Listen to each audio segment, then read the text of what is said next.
Everybody understands that we need to do something about the concussion epidemic in sport. Certainly at the professional level, but maybe as important or more important at the amateur level. Agreed. So why don't we just do it? Why do we need a Royal Commission? But that's what's been called for. Glenn Thibeault is the sports critic for the NDP and joins us. Glenn, we endorse. Good of you to join us, by the way. We endorse what you're doing. We've had you on previously. We believe that this is the right thing to do. Is to start doing something about it, though. But let's stop talking about it and let's start doing something about it. Do we absolutely need a Royal Commission? More talking to get us to the point where we start doing? Well, unfortunately, I've been doing this for a year here in the House of Commons, trying to get the federal government to at least bring us together, because what I'm hoping for is two things, right? Yesterday I introduced a private member's bill to keep this issue at the forefront here in the House. But at the same time, to say, you know what, the Royal Commission allows us to do what the federal government can do, bring all of the experts together. I don't have all the answers. But you know what the sporting organizations do, the equipment manufacturers do, the medical community, they have the answers. Let's bring them together so we can actually make sure that we're bringing forward something. When do we start saying enough is enough? So let's bring forward something where we could look at the solutions to ensure that we're designing solutions that fit the Canadian sport landscape. And that's what I'm hoping this Royal Commission can do. Glenn, you brought up a key constituent in that for me, and that's the equipment manufacturers, because they seem to have just gone off and done their own thing for their own benefit, as opposed to, in my mind, really worrying about the safety of young people particularly. I remember when I was a kid, when I played, right? I had pads. They were pads, yeah. Right? It had a little piece of plastic over it. And when I went in the corner, if I gave someone a big hit, I paid just as much. Yeah, you hurt. Right? So I'm sitting on the bench going, okay, next time I'm just going to cut off the angle, right? Now, you're skating by. You're catching an elbow, a Kevlar. This stuff stops a bullet. So, you know what, it's important that they come to the table and have this conversation with the parents, with the kids, with the coaches. Because, I keep saying this, when is enough, right? We're seeing it with, the biggest commodity, I guess, in the game, which is Sidney Crosby, sitting out. And just yesterday I had Dr. Jaw, neurosurgeon from Toronto Western, talking about the ramifications, the long-term ramifications of concussions. And if we want to truly know what our national treasure is, it's our kids. And it's our kids that are the ones that we should be protecting. And if we've had a Royal Commission, there was one in 93 on reproduction. What we should be doing now is having a Royal Commission on how we can protect our kids in amateur sport. And you know what?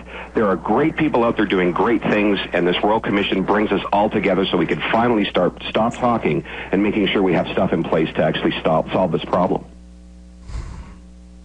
Well, if a Royal Commission can achieve the objectives that you have outlined there, then of course I'd be an idiot not to be in favor of it. Mm-hmm. Historically, the problem is that you have Royal Commissions, and then you still wind up, you make recommendations, but you're not passing legislation, and so you can't dictate the right answers. And so you wind up only with a policy statement that doesn't really go anywhere. Mm-hmm. If you don't get a commitment from the manufacturers, from the various levels of influence within particularly hockey, and clearly everybody says the right thing, but the mandate isn't there. The mandate to change isn't there.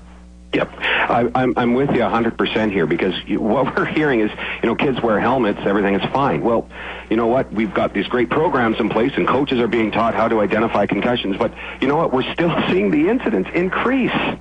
So obviously something's not working. So, Hockey Canada is doing some good things.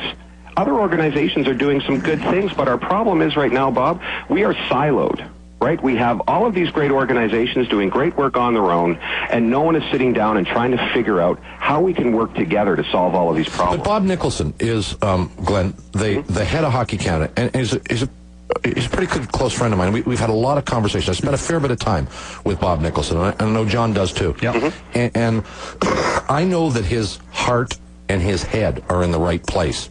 His problem, as he conveys it to me, is that even though Hockey Canada is allegedly the governing body, the levels of infrastructure that exist... 13 extra other groups. Yeah. Yep. I mean, you can make recommendations, you can even pass policy, but to get that stuff executed at all those different levels is virtually impossible. It's like herding cats. Yeah, one of the things that I talked about yesterday is creating an institute to incentivize funding. Rather than saying, if you don't do this, we're going to take it away. What we're saying is if you implement these programs, you can get funding to train your coaches, right?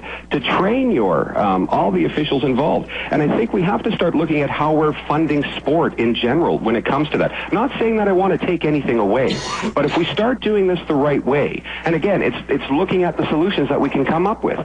So having all the first ministers of health sitting down and talking about this, because Smart Risk in 2009 talked about the costs associated with just hospital visits, right? So if we're looking at costs, it's $188 million in sports injuries. Yeah, you're better off to give that money to the associations and start, and that's not including visits to the specialist, visits to your family doctor, physiotherapy, you name it. That's just $188 million because of injuries to sport, because of sports equipment. So taking a hit, from an elbow or, going into the goalpost. This money could be even close to the billions of dollars. So we've got to stop being reactive and start being proactive. Well, that much we agree with. Yeah, so it's, the Royal Commission, coming back to it all, I think it's money well spent because, we can come up with some solutions. So yes, we have to talk about it a little more, but we've got to start implementing this stuff because I'm not sure why it's not happening at all of the organization levels. And it's not just hockey. I'm talking about all sports here because it's happening in volleyball. It's happening in soccer.